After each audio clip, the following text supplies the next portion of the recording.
What is up everyone, Z Karma here and welcome back to another Borderlands 3 video. Today I bring you guys an Amara Mayhem 4 build for the Maliwan's takedown on solo.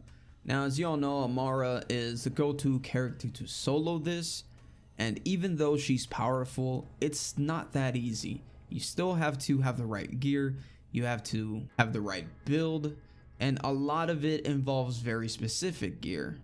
So for this video, we are going to be revolving around the spiritual driver. This is a new class mod for Amara. If you don't know how to get it, I'll be leaving a link in the description to a video that shows you how to farm for it. I got it in around 2 to 3 hours, so make sure to check it out. Now next week I'll be releasing a different build with the Phazerker. That's an older class mod that a lot of people have.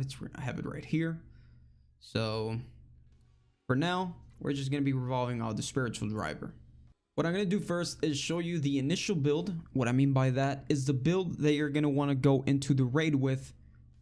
And throughout the raid, you're going to be switching out stuff, and I'll go ahead and explain that later. So let's get right into the tree. 5 points into Anima, 5 into Tempest, Dread, 3 into Steady Hands, 2 into Wildfire, 3 into Indiscriminate, 1 into Deep Well, 5 into Sustainment, and 1 into Forceful Expression. Go ahead and pick Soulfire and Ties Bind. 3 points into Personal Space, 2 into Root to Rise, max out Helping Hands, and max out Mindfulness. Max out Do Harm, 2 into Restless, and 2 into Transcend. And then go ahead and pick Soul Sap.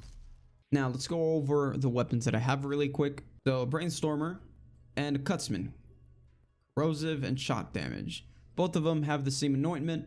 On action skill end, the next 2 magazines will have 50% additional bonus incendiary damage. Now, for this very reason, I don't run an incendiary weapon. If you don't have those anointments, you have 2 options.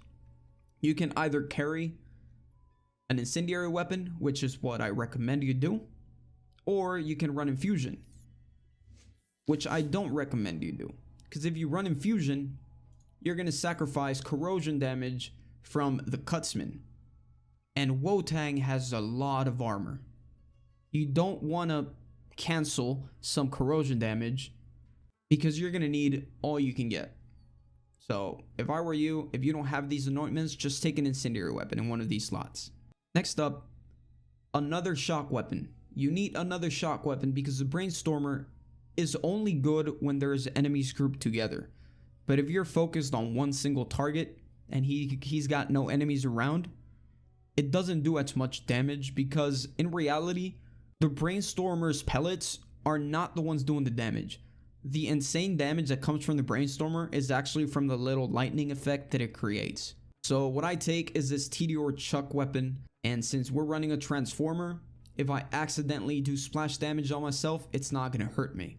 But if you're running Infusion, so if you decide to run Infusion, do not use this because you're absolutely gonna murder yourself. So you can go ahead and take any other shock weapon that you can deal with a single enemy, unlike the Brainstormer.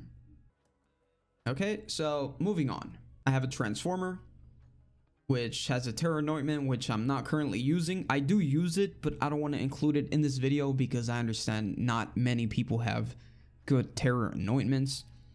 So what I usually do is I have this plus a Face Puncher, which melee attacks have a 25% chance to apply Terror. And since the Face Puncher does melee attacks, I instantly get Terror, like max Terror with 1 hit. And it helps my Transformer and my It's Piss Grenade.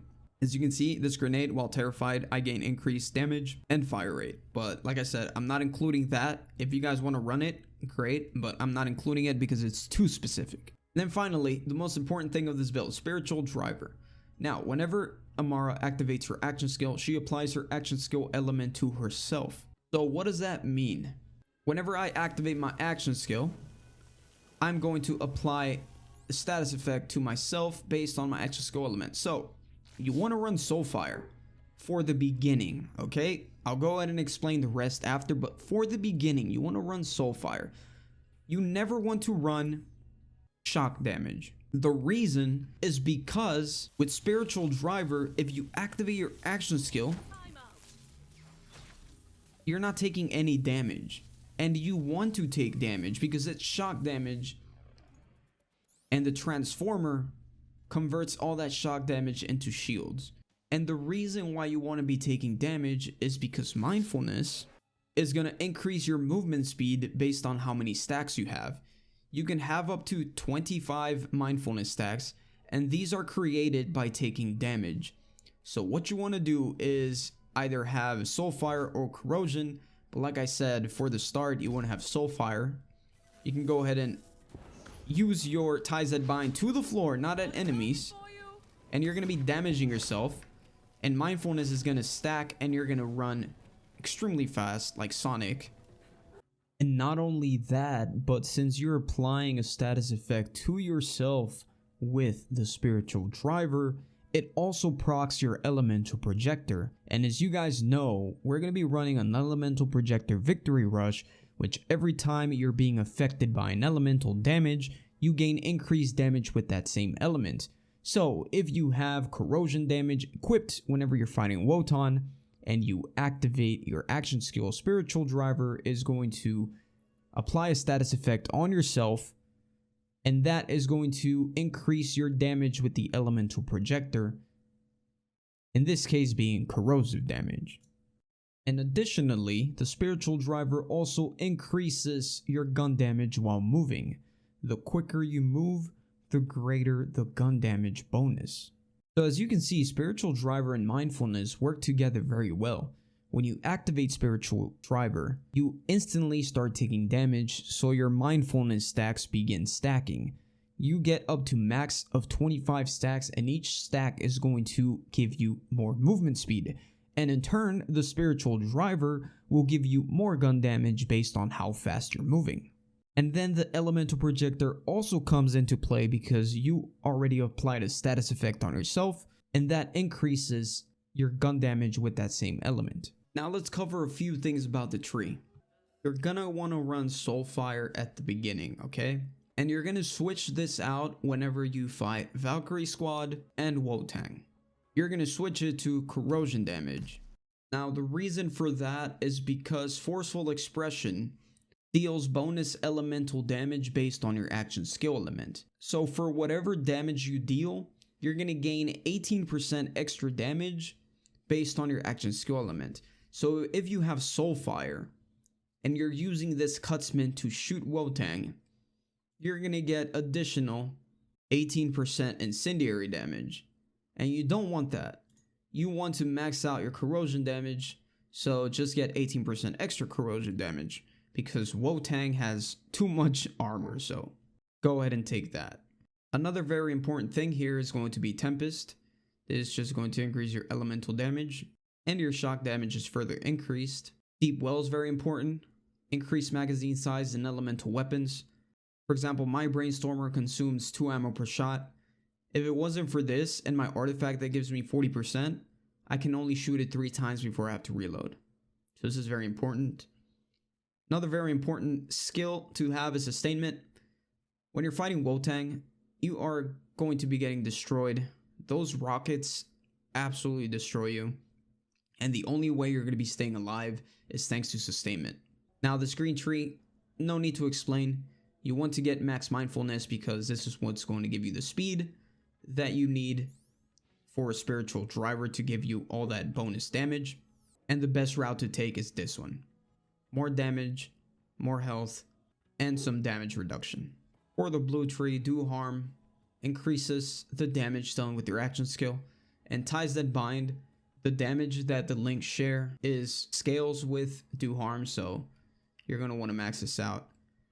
2 points into Transcend, obviously because more critical hit damage, and like I said, Wotan is just a tank. So much damage needed, so the more critical damage you can do, the better. And Restless to get your action skill more often. So that basically concludes the build, guys. I am gonna add something, but this is very specific gear that you might want to take to fight Wotan. So this is gonna be a tough one for you guys to find, but I have a Brainstormer and a Cutsman. Both of them have the same anointment. Weapon damage is increased by 300% for a short time after using Face Slam. So When you're fighting Wotang, if you have these two weapons, that's when the sellout comes in. Because throughout the whole fight, before we started using Face Slam, we were just using Ties That Bind, aiming it at the floor, and we would always have that bonus for our elemental projector. If you have these two weapons, or not even both of them, at least this Cutsman, it's corrosive and 300% extra damage when using Face Slam. If you have this, you want to switch to this and switch to Face Slam. Okay? And all you gotta do is basically do the same thing, but when you're running around in the arena, you're gonna want to run around like crazy because you want to get that bonus from your class mod. And in order to not screw up like I did, you're supposed to cancel your Face Slam, because if you Face Slam, the animation is so slow that you're gonna get bombarded.